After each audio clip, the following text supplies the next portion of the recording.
नमस्कार दोस्तों, सिर्फ 7 मिनट में पाकिस्तान में मौजूद आतंक के अड्डों को स्वाहा कर दिया गया। पाकिस्तान में ऑपरेशन सिंदूर को कैसे अंजाम दिया गया, उसको देश के सामने बताने के लिए जब आर्मी की कर्नल सोफिया कुरैशी और एयरफोर्स की विंग कमांडर व्योमिका सिंह सामने आई, तो आतंकवादियों के पैरों से बची खुची जमीन भी खिसक गई। पहली बार आतंकियों को और आतंकी परस्त पाकिस्तान को एक चुटकी सिंदूर की कीमत समझ में आई है। जब 2 जाबाज आर्मी ऑफिसर्स प्रेस ब्रीफ के लिए आई, तो उनको पाकिस्तान भी बड़े आंखें फाड़े देखता रह गया। भारत की हथियारबंद महिला शक्ति ही आतंकियों पर भारी है। हमले से पहले और हमले के बाद की तस्वीरें भी जारी की गई हैं दोस्तों। ये रही वो तस्वीरें जो आतंक को मिट्टी में मिलाने की पूरी कहानी बयां कर रही हैं। आतंकियों को कहां-कहां ढेर किया गया, कितनी जगहों पर बम बरसाए गए, कब बम बरसाए गए, कैसे रात के 1:30 बजे 9 जगहों पर एक साथ मिसाइलें बरसाकर भारत ने पहलगाम हमले का बदला लिया। जब सोफिया कुरैशी इसे देश के सामने रख रही थी, बता रही थी, तो पाकिस्तान के सीने पर सांप लौट रहे थे। पाकिस्तानी आतंकियों को रौंदने की कहानी जब 2 जाबाज महिला सैन्य अधिकारी सुना रही थी, तो देश का सीना गर्व से चौड़ा हो रहा था। दोस्तों, कर्नल सोफिया और व्योमिका आतंकियों को मिट्टी में मिलाने की बात बताकर चली गई, लेकिन इससे पहले जो संदेश गया, मजहबी एकता की जो मिसाल नजर आई, वो देख बचे खुचे आतंकवादियों की आंखों में खौफ का मंजर जरूर उतर आया होगा। पहले इंडियन आर्मी की कर्नल सोफिया कुरैशी ने हिंदी में बताया कि आतंकवादियों को कैसे जहन्नुम पहुंचाया गया। उसके बाद एयरफोर्स की विंग कमांडर व्योमिका सिंह ने अंग्रेजी में आतंकियों के खात्मे की पूरी कहानी दुनिया को सुनाई। मैं कर्नल सोफिया कुरैशी और मेरे साथ विंग कमांडर व्योमिका सिंह आज आपको 6 से 7 मई 2025 की रात 1:05 से 1:30 बजे के बीच भारतीय सशस्त्र बलों द्वारा अंजाम दिए गए ऑपरेशन सिंदूर के बारे में जानकारी देंगे। ऑपरेशन सिंदूर 22 अप्रैल को पहलगाम में हुए विभत्स आतंकवादी हमले के शिकार मासूम नागरिकों व उनके परिवारों को न्याय देने के लिए लॉन्च किया गया था। इस कार्रवाई में 9 टेररिस्ट कैंप्स को टारगेट किया गया और पूरी तरह से इसे बर्बाद किया गया।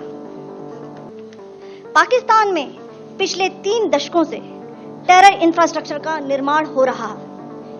इसमें recruitment, indoctrination centres, training areas व लॉन्च पैड शामिल थे, जो पाकिस्तान और पाक अधिकृत जम्मू कश्मीर POJK दोनों में फैले हैं। Operation Sindoor was launched by Indian Armed Forces to deliver justice to the victims of Pahalgam terror attack and their families.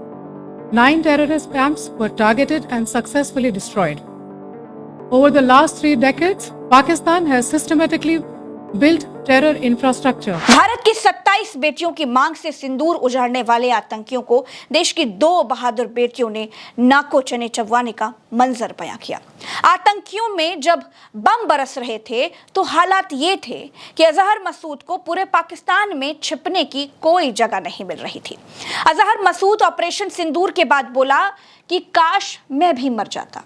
वो इसलिए क्योंकि अजहर मसूद की आतंकी सेना को भारतीय आर्मी ने ऑपरेशन सिंदूर के तहत खत्म कर दिया, समाप्त कर दिया है।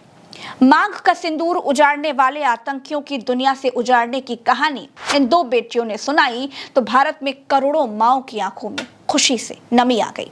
पहलगाम में जिन आतंकियों को हमला करने के लिए भेजा गया था, वो इसी बहावलपुर के ट्रेनिंग सेंटर मुरीद के मरकज तैयबा ट्रेनिंग सेंटर से ट्रेनिंग पाए हुए बताए जाते हैं, जिसको भारतीय आर्मी ने उड़ा दिया है। ये ट्रेनिंग सेंटर साल 2000 से अजहर मसूद चला रहा था। दोस्तों, ऑपरेशन सिंदूर में अजहर मसूद के आतंकी परिवार के 10 लोगों को ढेर करने की खबर भी आ रही है। कोमल हैं, कमजोर नहीं, शक्ति का नाम ही नारी है।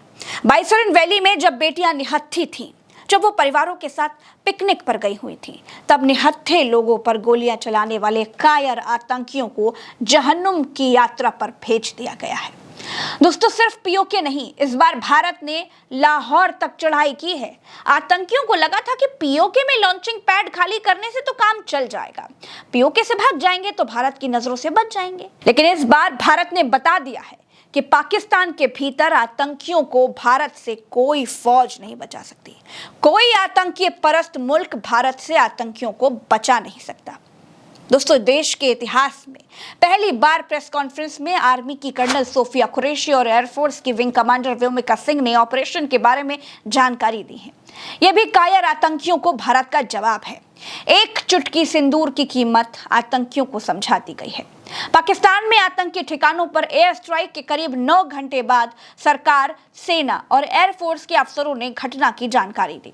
सुबह 10:30 बजे मीडिया ब्रीफिंग से पहले एयर स्ट्राइक का 2 मिनट का वीडियो प्ले किया गया। इसमें बताया गया कि मंगलवार रात 1:04 बजे से 1:11 बजे के बीच 7 मिनट में 9 टारगेट तबाह किए गए। हालांकि ऑपरेशन पूरा होने में कुल 25 मिनट का समय लगा।